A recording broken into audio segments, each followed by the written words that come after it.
Hey there, it's Simone. Today I am sharing some swatches of ink bottles. Yep, you heard correctly. I have some that I had in my stash for about 2 years now, and then two new purchases. These two, the one that I'm swatching right now, which is Sailor Shikiori Yozakura, and the Rohrer and Klingner Altgoldgrün are part of the reason why I decided not to purchase ink bottles anymore, but stick with samples for most of my ink journey. But I haven't really swatched them on these coloring cards and also not into this swatch book. And I've been using them more and more recently, and so I decided I would love to have a comparable swatch in my swatch book and in on the swatch cards, so I can pull them out and flip through and look at what they look like. I am in a bit of a battle with Sailor Shikiori Yosakura every time I use it in a fountain pen. It's not really great, even though I love it. And the first time that I used it, I had a sample from my friend Mar. It was amazing, but it never really lives up to that sample. I really love how the shading on the Tomoe River paper turns out. There's a lot of blue in this light purple, which I really love, and I would love to be love it in a fountain pen as well. So the last time that I used it, I had it in a Twisby Broad, and it just didn't. No, the first I had it in the Opus 88 Mini in with a broad nib. It didn't really work for me at all. I ended up emptying the ink out and putting that ink into a Twisby with a broad nib, and I actually sold the Opus 88 Mini because it just wasn't for me. But the ink performed poorly in both of the pens, and I'm not sure if it's the broad nib or the ink. I actually assume it might be those broad nibs because I do have one pen with a double broad nib from Kaweco that Amy, a viewer here on YouTube, sent to me. And it's amazing. All of the lighter inks that I use in that pen, it's always a joy and a pleasure to use that pen and that nib. So maybe I should explore the broad and double broad nibs of Kaweco a bit more. I don't know. And then I also swatched Rohrer and Klingner Altgoldgrün. This is one of my standard go-to inks. It's basically my favorite green in the whole wild world, which is not really true. But I use it. It's a really cheap and affordable ink. So I use it for a lot of paper testing. When I do my paper tests, I swatch it on there, and so that's something that I really enjoy. I decided I used to swatch all of the ink samples and every ink that I have in my stash onto the Tsubame ink collection cards, but I have since moved away from that, and I'm only swatching those cards on when I'm swatching ink bottles. Because why? I think two swatch places to swatch inks is totally enough.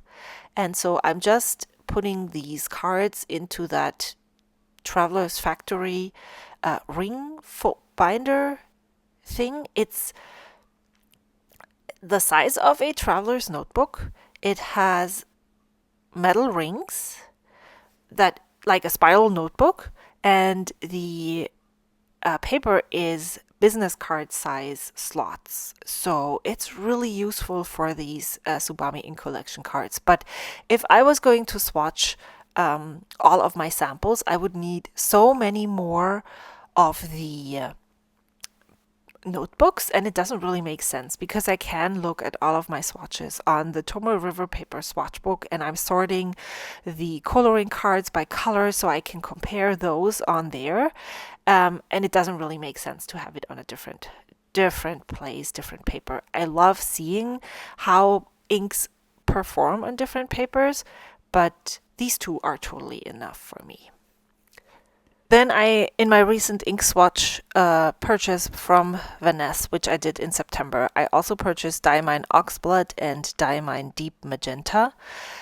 I'm not sure if I like Diamine Oxblood, but I love the Deep Magenta, and I can't wait to put it in a pen, which will be in my next ink rotation, which will come out before this video. So if you see this video and I want to see which pen I put it in, check out my currently inked for November. That's when I'm going to have this ink in a pen.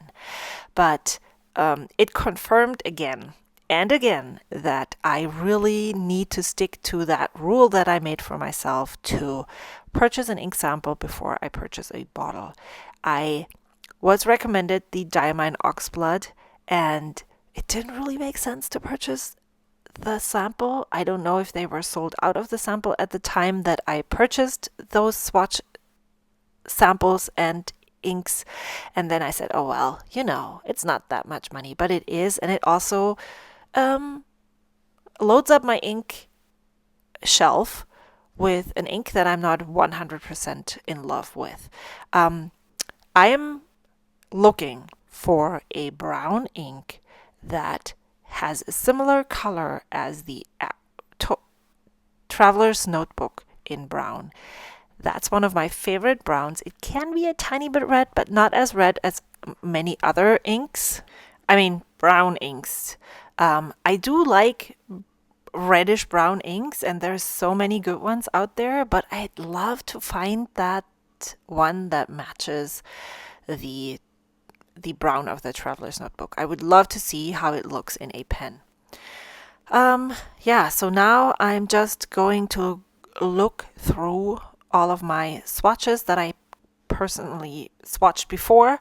I don't necessarily own all of those samples anymore. Someone commented they wouldn't be able to keep on a video before, they wouldn't be able to keep up with the swatches that I have. Yeah, I only have the swatches. I don't necessarily have the samples in my stash anymore. I'm using them. There's so many lovable inks out there, and if they don't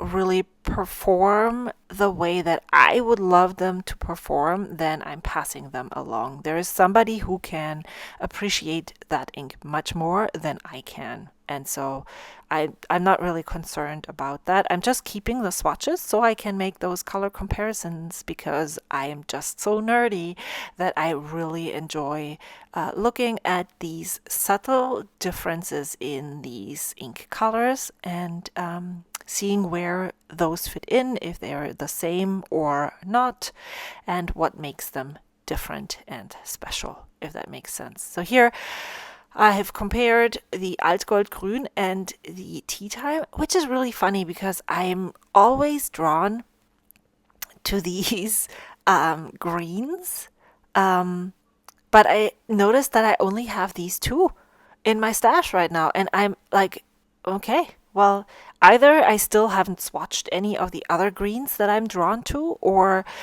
I'm only drawn to them, but I never get them in. That's so weird, if that makes sense to you.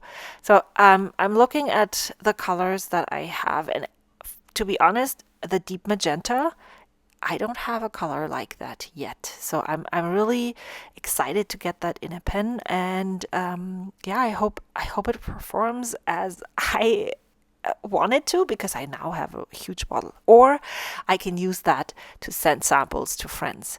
Thank you so much for watching. I really appreciate you taking the time, and I will see you soon. Until then, bye. Oh, I absolutely and totally completely forgot. I would love to hear your opinion on those inks. Do you have them? Have you used them? Let me know in the comments below. Bye.